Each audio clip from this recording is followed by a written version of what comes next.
Well, here we are.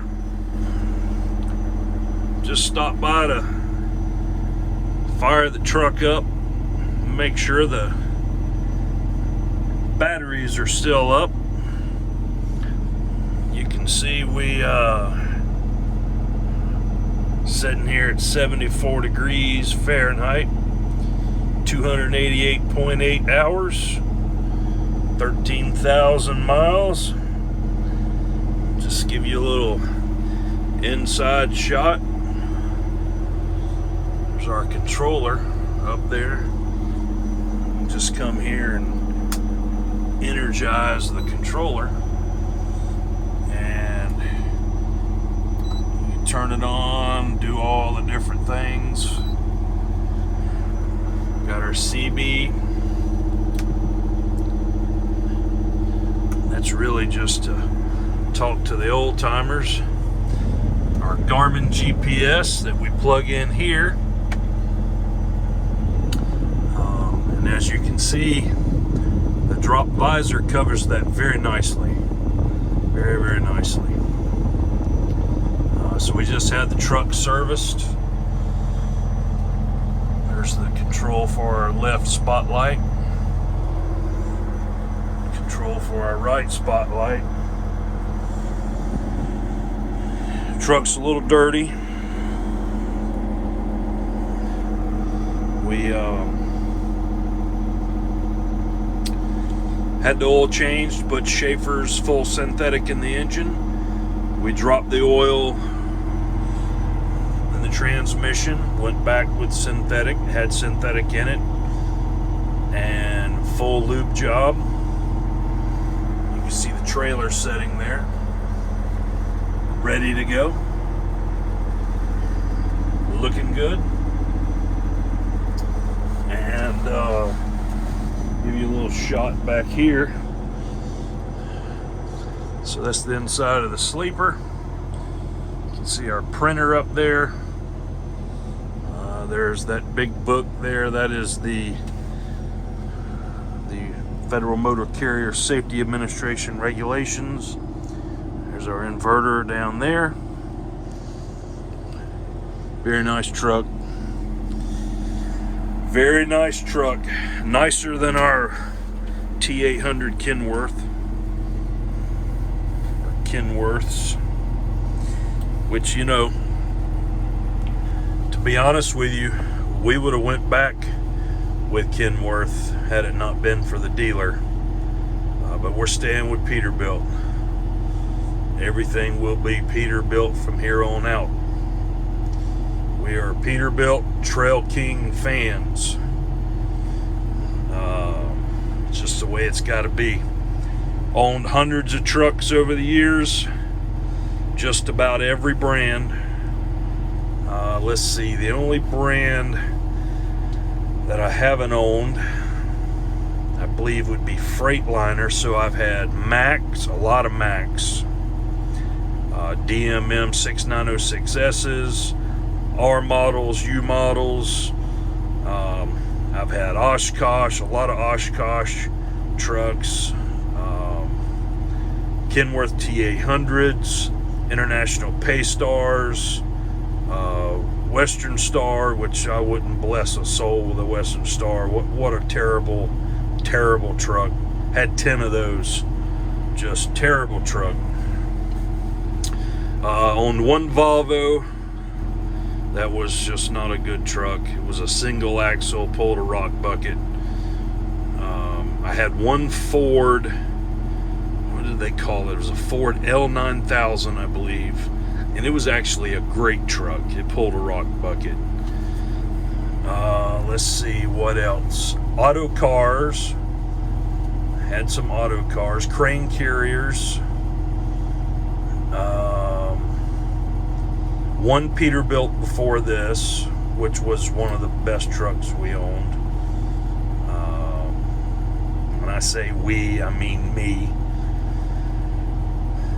A friend of mine says I shouldn't say we, but I speak in, collectively as a team, because I believe everybody that works with me is on my team. and you as my viewer along for the ride, so that makes we are going for the ride. So let's see what else. International auto car, no Freightliners. Had some Isuzu trucks. Man, I can't think of anything else. Never had a Sterling, but I guess that just was what Ford had become. But we're sitting here at Rush Peterbilt, and I really like these guys do service work for me. They're really nice people. They take good care of me. And, you know, we didn't buy this truck from Rush. This truck come from Fitzgerald in Birmingham, Alabama. Probably going to buy some more Peterbilts probably in about 6 months, I'm guessing. So, I guess what we can do is we'll hop out. Well, let me finish showing you. So this is all the gauge package that's in this truck. We got full diff lock, center axle diff lock, fifth wheel slide, pusher, power takeoff, air ride suspension. We have spare switches, and we also have hot wire to the rear, Jake brake, fan, cruise control. Of course, the standard gauges here, leather stereo. We have a rubber mat in the front. The truck's really dirty. I'm kind of embarrassed about that. Then we have carpet in the rear, and the color inside is tan. But oh, look at the big pretty Peterbilt car hauling rig coming in. We'll hop out. What we're doing is just letting the batteries charge up for a few minutes. Sorry about that. I think I cut you off.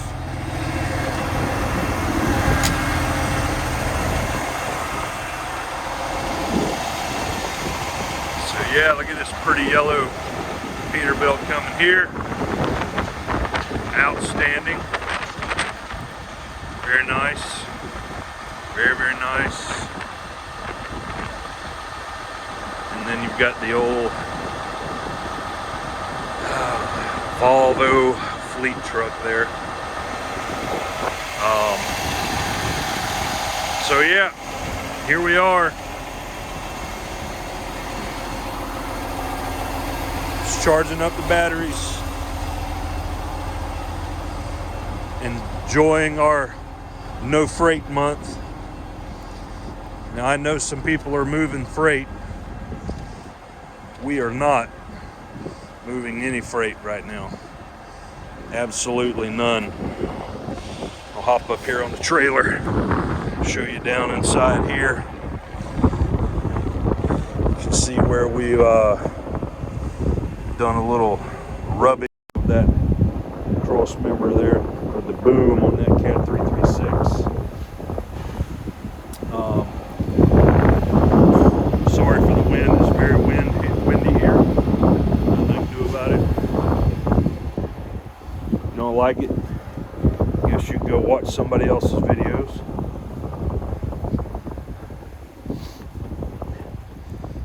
So, very unhappy with my beacons back here. That has nothing to do with Trail King. That was a mistake on my part. But you can see how our air hose connect up here.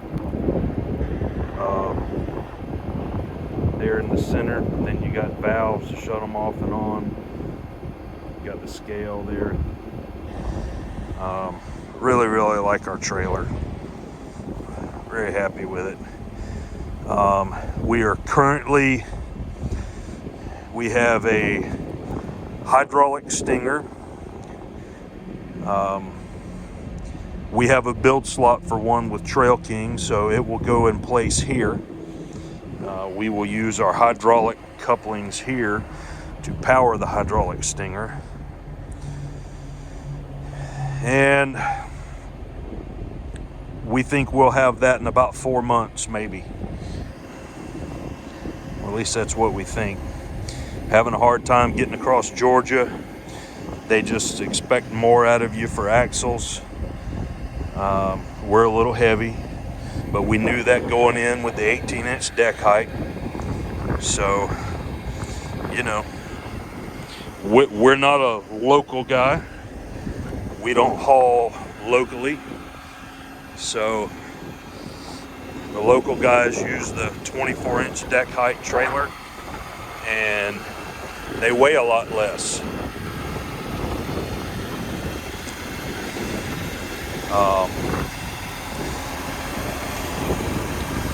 It's inside of the neck here on the trailer. See our hydraulic hose disconnect. It comes down here. Probably should have done that a little bit differently, but it's okay. We're gonna go with it. It's our hydraulic pin connect here. Air actuated center pin connect. Spring assisted ramps. There's our sign holder, which I gotta tell you, the sign weighs so much. One man can pick it up, but it's pretty brutal. It is pretty brutal.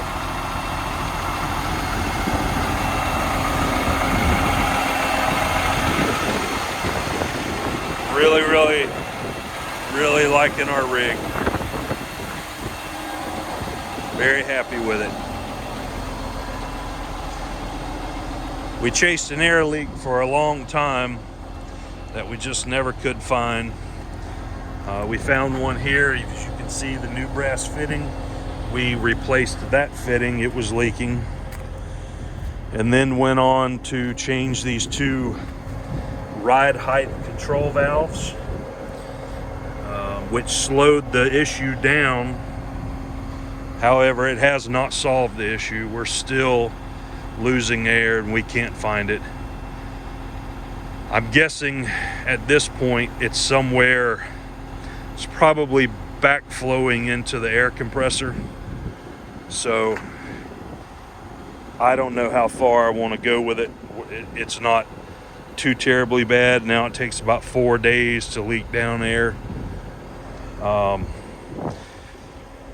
which is just too much in my opinion. Your mileage may vary. But yeah, just here, letting the batteries charge up. We're getting a lot of calls to go move freight, and kind of the reason we are not is, this is not all we do. Also a general contractor, so all of my construction guys are working hard.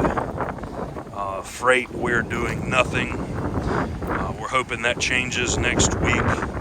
There is freight we could have hauled, but at an extremely low rate, and we just don't have to move, so we're not going to haul it that cheap. And also, we have some friends in the industry that are having trucks load, drive 600, 700, 800 miles just to find out that they cannot unload because the state won't let them in, or the company they're delivering to is closed because of the current hoax that is being played on the American people, or the world really. I guess maybe there is a virus, but there's viruses every day, everywhere.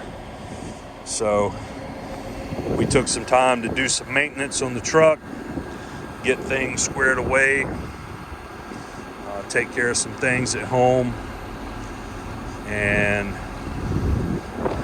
we're getting about 4 to 5 requests a day to move stuff.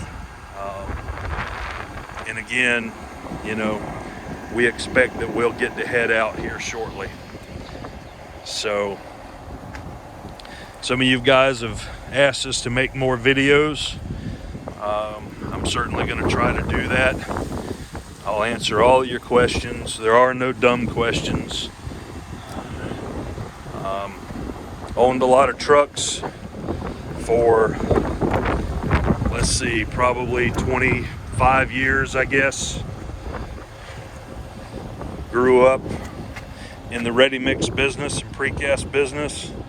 Owned a lot of concrete trucks over the years. So moved a lot of oversized concrete structures. A lot of really heavy stuff over the years.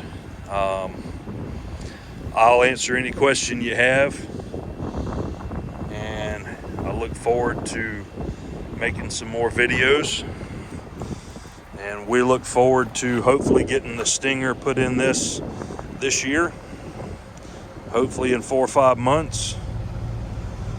We're waiting on weight distributions from Trail King, and what they're doing is, and I'll insert a picture, is they are running a weight distribution on the truck trailer with the stinger, and then the truck trailer with the Jeep and stinger.